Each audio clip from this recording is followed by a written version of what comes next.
the worst car a man could drive? Probably a Tesla. Tesla? Why you say that? I feel like electric cars are just so feminine, especially like when you have to plug them in from the back. Kind of makes me jealous. I should be the only one being plugged from the back.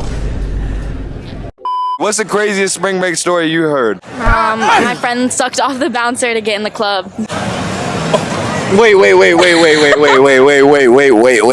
When was this? Like last weekend. Last weekend? Wait. Last weekend your friend was on spring break. Y'all still here? Yeah. Alright, facts. And your friend, wait, what happened? She went up to the bouncer and said, yo, I'll throw the neck if you let me in, or he asked her? No, she did. Is this like a common occurrence? Yeah. You're like, hey, everybody call Sarah. Sarah will get us in. Yeah, pretty much. Yeah. No, that's not her name, but. Get the rocks. Yeah. Abdul? Yeah, get the rocks. Get the rocks. Probably one of the. Do you need a ride? I'm okay, thank you. No, seriously, I'll take you home in my taxi. I said I'm okay. It's free. Seriously? Yeah, Completely free. completely free. I like free. Let's go. New developments in a case that shocked the country. The teacher impregnated by her 8th grade student will face a judge for the first time this morning. Our Sophia Ojeda is live downtown with the latest and some pretty serious charges against her, Sophia. Yeah, good morning, Rachel. She is now facing continuous abuse of a child after she admitted to having a relationship with her 8th grade student. This explains why the teacher always gave this kid an A+ on all of his assignments. This kid is a man of culture. He must be watching the cheek-slaying gospels daily. And there's no way in hell that this 13-year-old kept this a secret. He probably told all of his virgin friends all day long. I piped our teacher. Prosecutors say 24-year-old Alexandria Vera, a teacher at Stovall Middle School, not only engaged in a relationship with one of her 13-year-old students, the mother of one also got pregnant by the 8th grader. But in court documents, Vera says the student's parents knew about the relationship and they approved of it, allowing the teen to spend the night at Vera's home in Spring, where they would engage in on a regular basis. She told an investigator she would drop him off at home in the morning so he could catch the bus to school. Smell me? Your breath smells like shit. Cognac. Yeah, it smells like cognac. It smells like cock. That's all I could That's drink. what it smells like. You're gonna smells like fucking, cognac. Are you gonna try? The relationship allegedly lasted for 4 months, ending in January with a pregnancy that Vera terminated. Can you guys imagine paying child support at the age of 13? And are we gonna ignore the simple fact that the kid's parents actually approve of this? Like, a lot of these teachers need to get psychologically evaluated before being hired. She'll get 6 months probation. Now, if the roles were reversed, if this was a man who got a teenager pregnant, he'll get 99 years on the damn electric chair. You guys want gender equality? How about we start with the damn justice system? Rare case where a leftist uses evidence, logic, and empiricism. How do I combat like statistics they propose? Who is it and when has it happened ever?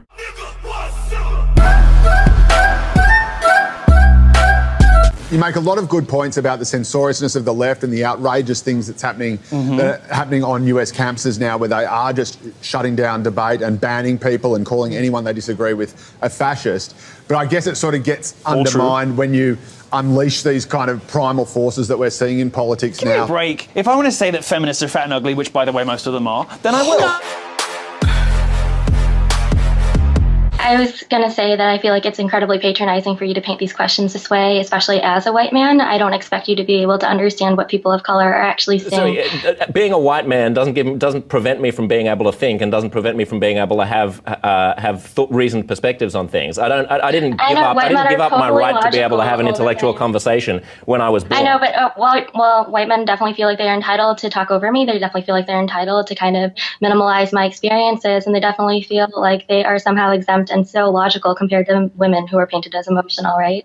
No one's minimalizing your experiences. No one's minimalizing your right to have an opinion. It's just a stupid opinion. This girl says white men feel like they're entitled to talk over me. Well, white men definitely feel like they're entitled to talk over me. As she speaks over him. As an Asian man, we do not accept this woman as our own. All of this, the white privilege, the microaggressions, this provides the impetus for the safe space. The vaunted safe space, which I know I have violated multiple times tonight. And I gotta tell you, I don't give two hoots in hell. The system is so corrupt, it's so inescapable, and you've made it so corrupt and so inescapable to yourself that you need a safe space. Everybody needs to be put outside the safe space, and reality must not intrude. There are only one group of people that want safe spaces so that they never have to hear from anybody of a different ideology or political persuasion. Those people are called fascists. Okay, and you've got a bunch of fascists, damn fascists on this campus, who are trying to shut down political debate and trying to cloister themselves in this little cocoon of stupidity so they don't have to debate anyone or think about issues outside their kin so that they can feel comfortable. Guess what? Life isn't about feeling comfortable. Life is about bettering yourself. Get off your ass, you stupid pansies. It's going to be impossible for future historians to understand what happened on the American campus this decade. I mean, we have campuses across the country. You have armies of... Let's use our quiet voices, please. Calm down.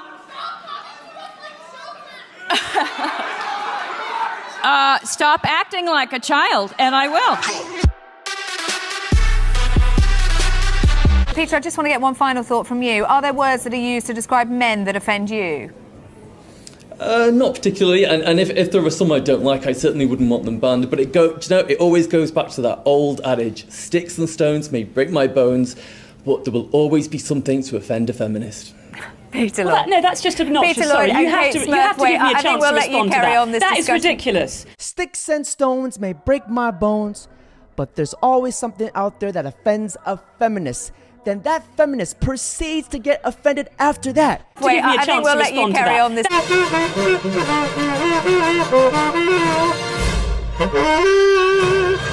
is ridiculous. That is ridiculous. This man deserves every single award on this planet. That was perfectly executed. I would say that anybody with more than a cursory knowledge of 20th century history who dares to claim simultaneously that they have compassion for the downtrodden and that they're Marxists are revealing either an ignorance of history that's so astounding that it's actually a form of miracle, or a kind of malevolence that's so reprehensible that it's almost unspeakable. Because we already ran the equity experiment over the course of the 20th century, and we already know what the Marxist doctrines have done for oppressed people all around the world, and the answer to that mostly was imprison them, enslave them, work them to death, or execute them. And as far as I can tell, that's not precisely commensurate with any message of compassion. Sorry, tried that, didn't work. We got 100 million corpses to prove it, and that's plenty for me. And if it's not enough for you, well then you should do some serious thinking either about your historical knowledge or about your moral character.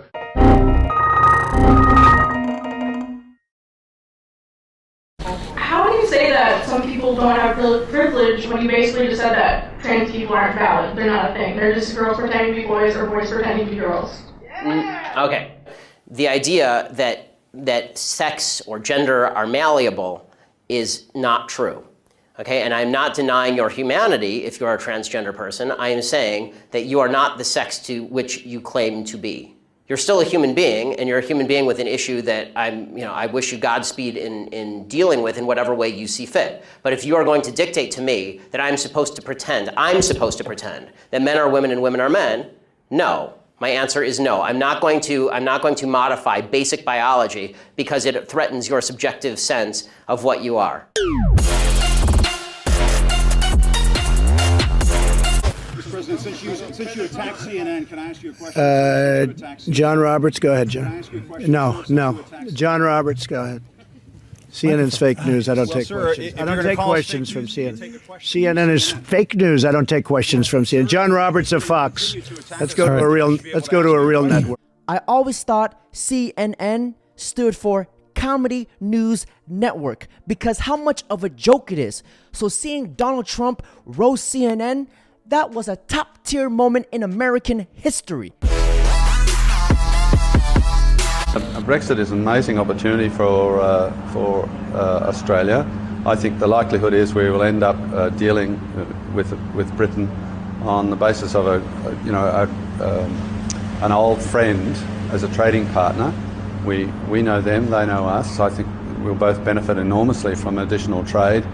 I also think it has the potential to benefit Europe because Europe will look at what Britain is doing and become envious and say, well, look, you know, if Britain can do all that, trade with Australia and other countries with which Britain negotiates free trade agreements, why can't we do that too? They've been negotiating a free trade agreement with the United States for, I think, it's the last 20 years, and you know, it's just log jams, not going anywhere. I think all of a sudden they will realise what a bunch of dicks they've been. What a bunch of dicks they've been. What a bunch of dicks they've been. And start dealing with the rest of the world in a sensible fashion. You want me to tell you something? Sure, tell us. I've talked with a lot of successful men, and something they don't like is successful women because they feel intimidated. So there's like this ego thing about men. Yeah, ego. Yeah. That some men are intimidated by successful women. It's not that they're intimidated, it's that women that make money and are successful are annoying most of the time. That's what they don't want to tell you. Very combative. Because women that are successful act like men. And men don't want to date themselves. If I wore heels, right, and put lipstick on once a week, you probably wouldn't date me, right? You wouldn't, because I'm acting like a girl, right? If I did that once a week, you probably wouldn't take me seriously, correct? Yeah, but like so how, hold on, stop. Sorry. So you wouldn't date me when I act feminine. Why should a man date you when you're acting masculine? I mean, how are women acting masculine? Like, are women they? that earn a lot of money, Yeah. typically have bad habits. A normal person during a debate be like, I slightly disagree with your way of thinking, but a feminist during a debate, someone call the police, that person is psychologically oppressing me. And it brings a tear to my eye when I see strong masculine men stand up and dismantle feminists with facts and logic. It honestly makes me so happy when I see a feminist get destroyed. On that note, gentlemen, that's it for today's video. Don't forget to like, comment, subscribe. Get off it. Get off it. Get off it. Get off it. Get off it.